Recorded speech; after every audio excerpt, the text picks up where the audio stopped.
Hi, so today we're going to do a mobility around the shoulder. So you'll need a ball, tennis ball, any cricket ball, any type of ball. It's preferably something that doesn't slip away as you're using it. And this is good for getting good extension on your shoulders, but also it's really good if you have shoulder problems. So some people have impingement or have pain down the front of their shoulders. So this is useful for freeing that up. You can do a little test on yourself at the beginning if you want to. So just lying on your back and just let your arms drop over your head and try not to lift your back off the floor.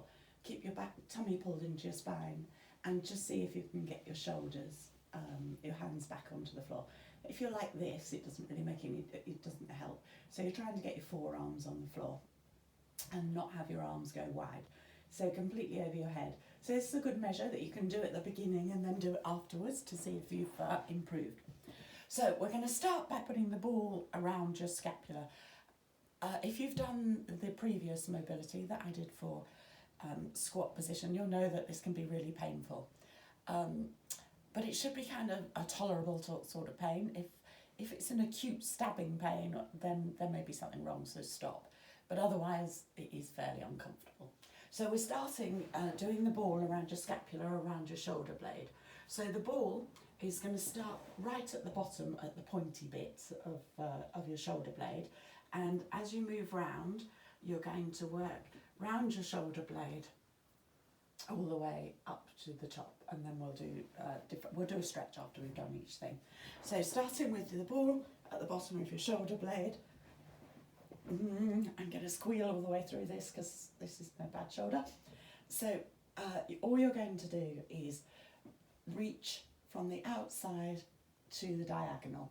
So you're reaching from 45 degrees either way. So opposite your shoulder and out to the diagonal at the bottom.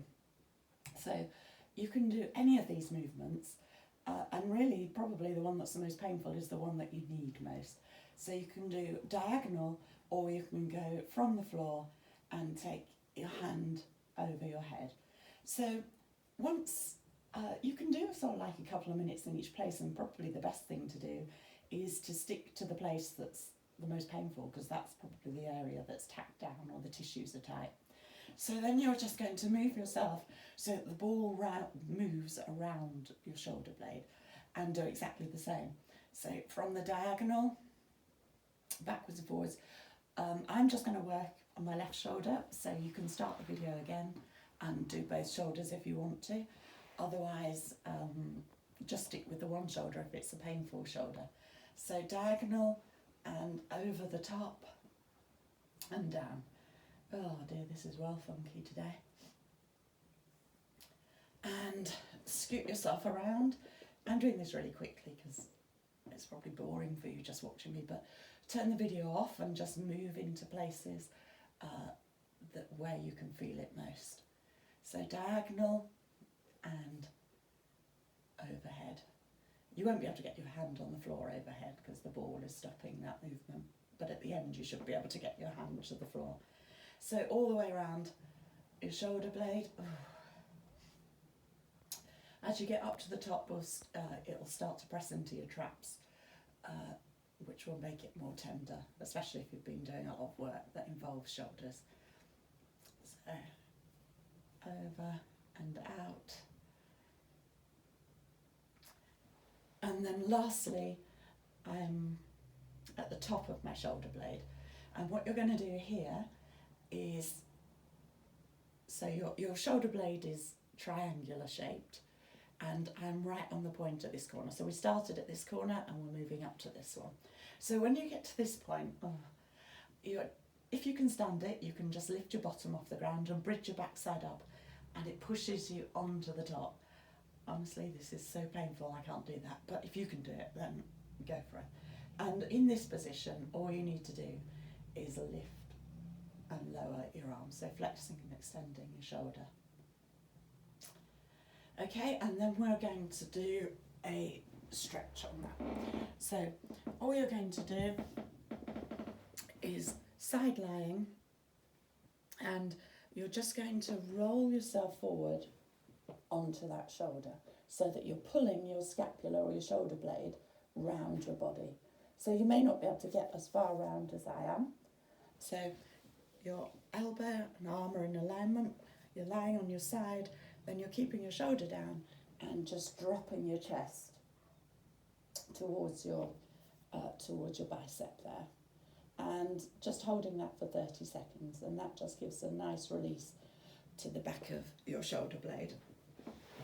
So now we're going to do something very similar, except rather than the ball being on this side next to your shoulder blade, it's going to be nearer to your spine. So you're starting at sort of bra strap height. Just be careful about your spine if you've got any spinal problems. The ball isn't on the actual bones, it's maybe an inch and a half to the outside in the belly of the muscle. And you can lie with your legs flat or however you want to do it. So your arm is out to the side and you're just going to touch from side to side.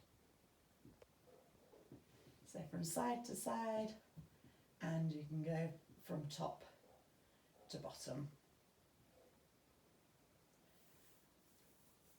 And you're just going to scoot down, the ball will move up, and you're going to do exactly the same.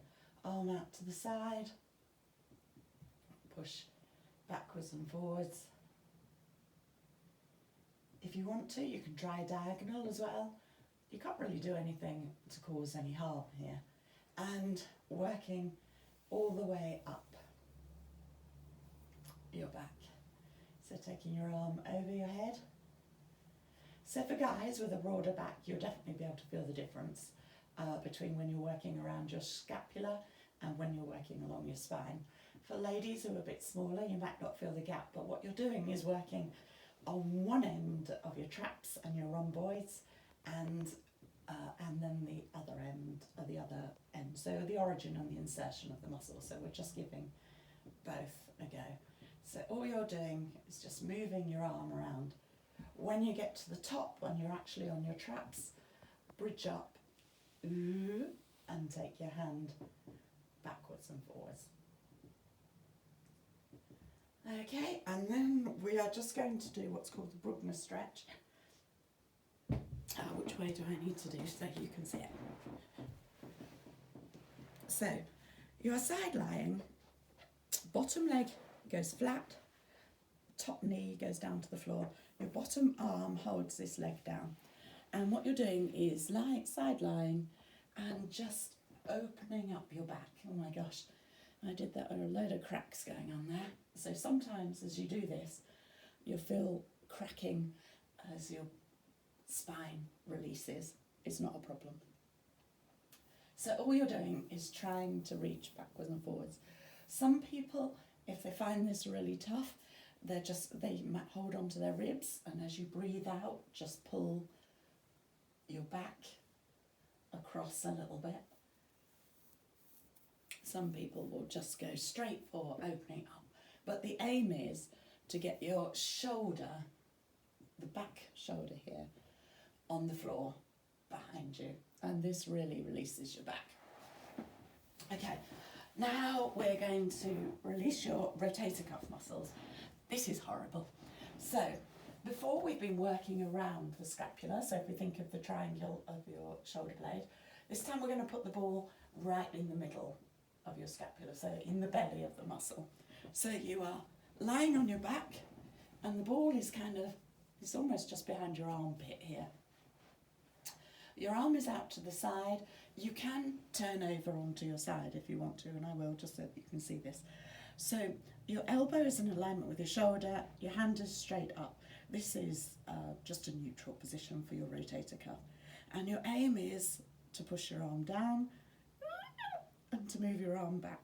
So you're going from one position to the other. So you can see here my internal rotation is good because I can nearly get my hand down to the floor. My external rotation is terrible. Some people, it will be the opposite way around. All you're doing is moving from one position to the other.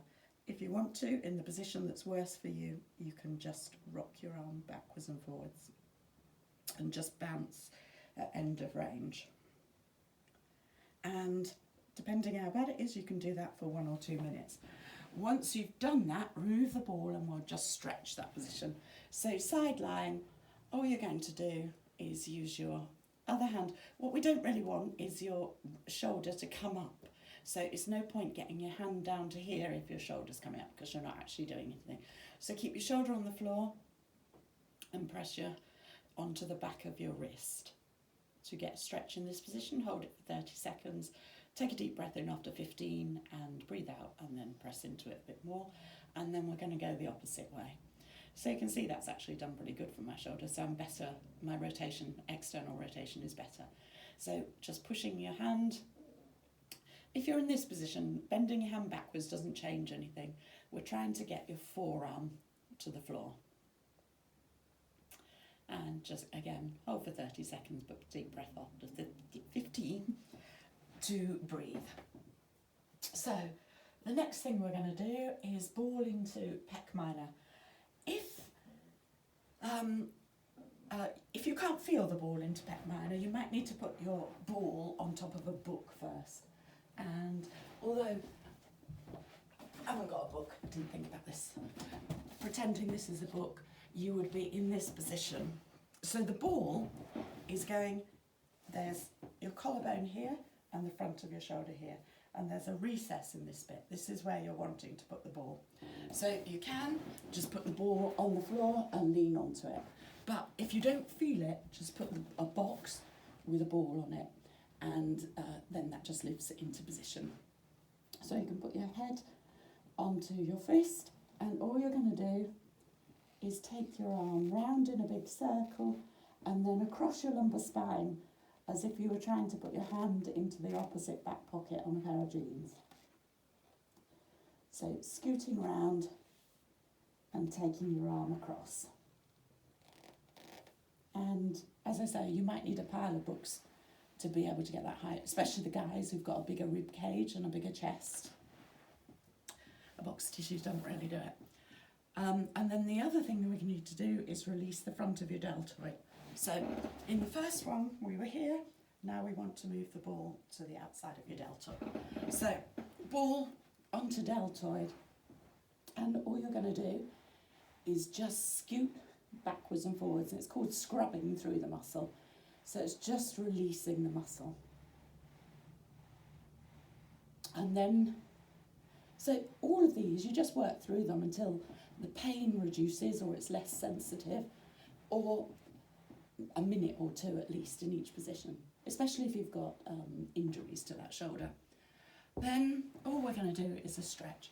So we've done this before, it's called an aircraft victim. So arm is out to the side level with your shoulder, and all you're going to do is lift your top leg over and push back until you feel a fret stretch in the front of your shoulder. And that's all we're going to do for your shoulder today.